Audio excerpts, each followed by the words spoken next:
want to achieve your goal, the first step is you have to declare it and pronounce your goals. The life plan will help every one of us in the room to get whatever goal that you mentioned, whatever goal that you're looking for. And if you don't have a goal, it'll help with that as well too. My first address is to us as men to really come together and work together to accomplish things, even the goals that we have, to live better lives as men, for our families, for ourselves, and just we're stronger as we're working together. The man must have a plan. For instance, if I ask Dick and Chris, let's just use an example. If I ask you, can you help me? All right, I need your help right now. Okay, see? So if I don't tell him, or if I don't have something set to do, even though he's willing to help me, there's nothing for him to do, or he can't really function or do anything. Now if I said, I need to move the speaker from here upstairs, can you help me? Then we can do that and move it together. What is the life plan? It's almost it is a guideline for our personal goals that we want to achieve. Mm-hmm. And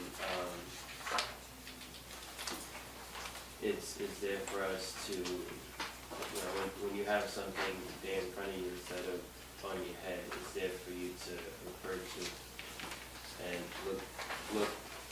look on, so you can make sure that your actions are going according to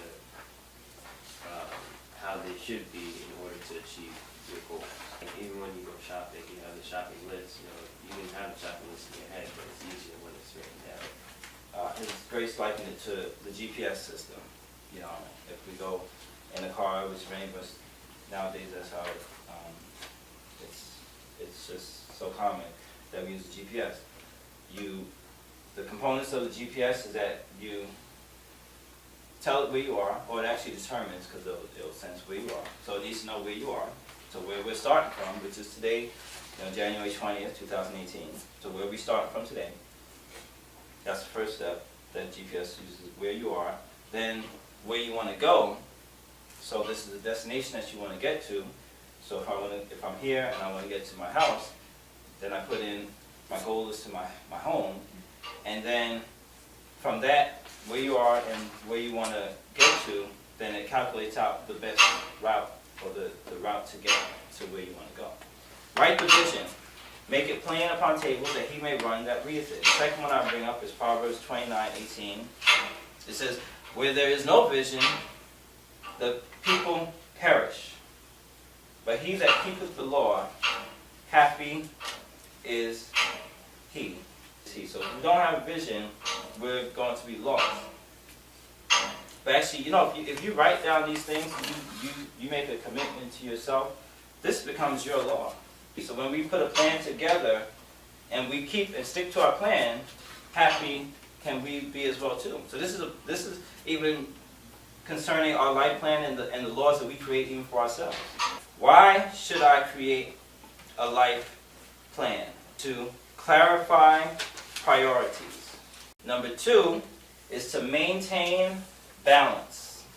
Number 3 is to filter opportunities. Filter, is this opportunity a good opportunity for me? There's going to be a lot of doors that might open to you, but is this a door that I want to go through that's going to take me towards my goal, or is it a door that I should kind of just keep closed and let me look for another opportunity, because this one's not really, some opportunities, I've experienced this as well, some opportunities look so appealing, they look so good, I should be doing this, I should be doing that. But the life plan will help us to filter out, are these opportunities really good for me to go through this door? Is it going to bring me towards my long-term goal? Number 4, why should I create a life plan? Is to face realities. So it is an opportunity for us to, really do some self-examination, I would say it. Face the reality of where we are. Remember I said before, the whole thing with the GPS, if you don't know where you're starting from, you can't get to wherever it is that you want to go. Number 5 is to envision the future. So it's an opportunity for us to look ahead and really consider what it is that we want to embrace in the future. And the last one of why should I create a life plan is to avoid regrets.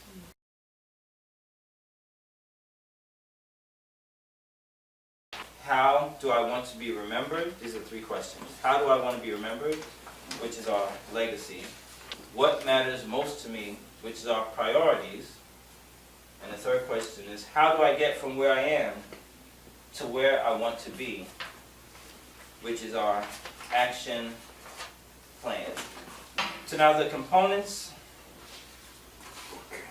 there's several things that make up the life plan, but a key component of it is that every person has different life accounts. This is where we maintain balance. So it's not just one area that we have to focus in our lives. And this is across the board for every person, that we all have these life accounts that we'll spend our time, we'll spend our focus, we'll spend our energy in.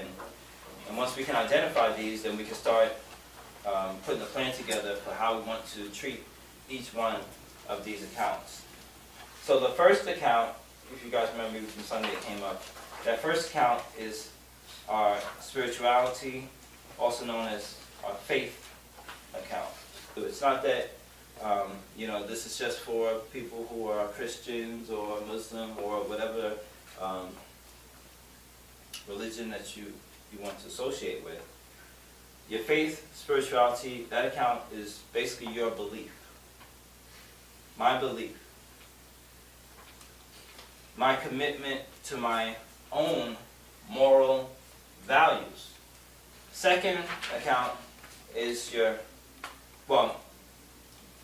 there's 9 accounts. We say that the faith, spirituality, that should be your first account. Because it's your belief. That's who you are at your core. It's your own belief. Now, numbers 2 through 9 can be ordered in whatever particular priority level that you want to order them in. So as I'm saying them to you, it's not really that you have to put them in these orders. But faith should be first. Number 2, or next, would be your health or self-care. Then we have an adventure account, adventure and recreation. So those are things that you do straight for pleasure. Another account is going to be your romance. It's not just you and another person. It could just be you and yourself. It's love for yourself as well as others. The next account would be your family. Then the next one would be your job.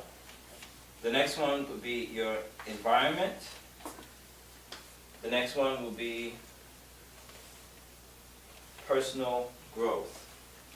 That's activities that allow you to experience new ideas and new thoughts.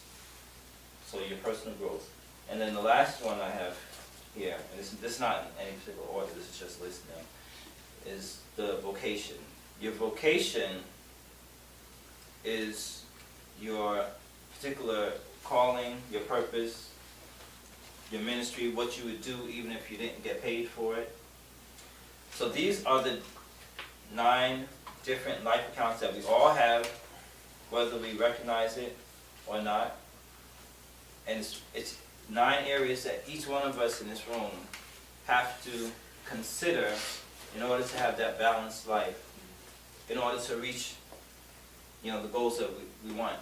And why I'm saying that as well too is that even if we want to ignore or say, I'm just going to focus on 4 accounts or what have you, in reality, all these accounts help to form you as a whole person, and they all work together to get to your goals that you're looking for. So even if you look for a goal in business, right? Even if a lot of your goals are business related, a lot of these other accounts help you to reach the goals that you want. So they all still work together. So no matter if you want to just think about 2 or 3 of them, you really have to consider all 9 of them in order to get the goals that you want in whatever area you want. So if we say about business, he wants to, grow his business larger. You know what? In order to accomplish that, you need to take care of your health. right? Because your health can affect your business. That's something I learned very quickly when I first started working for myself. You know, before, when I used to work for a company, it was great. You know, you take a sick day here and there, you still got paid. But once that wasn't the case for me at the beginning, I realized I had to take much better care of my health, because then my health was affecting my business and would affect my business. If I wasn't there to work, I would not only not make money that day, but I could lose clients for, you know, extended period of time. So these accounts, in order to do your life plan, you're going to consider these accounts, and then what you're going to want to do is make goals for each of these accounts. And the kind of goals that we want to make for the accounts are SMART goals. SMART goals. S.M.A.R.T. S is for, who knows what S is for? Thank you. S is for specific. Specific is S in SMART goals. The second one for M is measurable. So goals that we can measure to see how we're progressing along, to see how we are making it towards reaching that goal. If we can't measure it, then we can't meet it. If we can't measure it, we can't know if we're moving in the right direction. Specific, measurable, and then actionable. A goal that forces you to take action, that enables you to take action to move towards it. Specific, measurable, actionable, and the R is realistic. So a goal that is something that is achievable, realistically achievable for you. That doesn't mean something that's easy, something that, you know, will almost happen without too much effort. You definitely want to still stretch and have goals out there that are outside of your immediate reach, something that you have to stretch for, but something that's still realistic.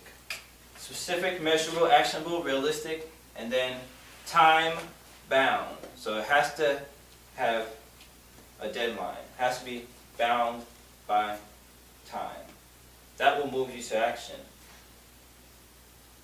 That'll give you fire to achieve these things by having it time bound. For each of those life accounts that we mentioned earlier,